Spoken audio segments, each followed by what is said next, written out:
యేసు ప్రభు వారు ఈ లోకానికి రానయింటుండగా మనం ఎలాగూ ఆయనను స్వాగతిస్తుంటున్నాం.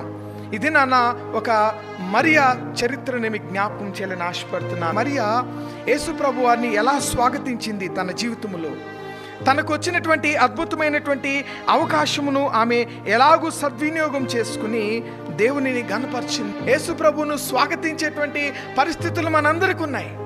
మనమందరము దేవునిని స్వాగతిస్తున్న క్రమంలో కొన్ని ఆటంకాలు మనకు కలగవచ్చు, అవరోధాలు కలగవచ్చు.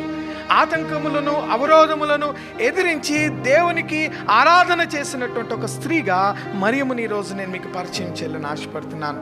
ఈ సంవత్సరం మా కుటుంబంలో కొంత కష్టం వచ్చింది, బాధ వచ్చింది, ఇబ్బంది వచ్చింది, కనుక మేము ఆరాధించలేనటువంటి పరిస్థితులు ఉన్నాం పాస్టర్ గారు అని కొన్ని సందర్భాల్లో నాతో మాట్లాడినటువంటి వ్యక్తుల యొక్క భావాలని ఈ సమయంలో నేను జ్ఞాపకం చేసుకున్నాను.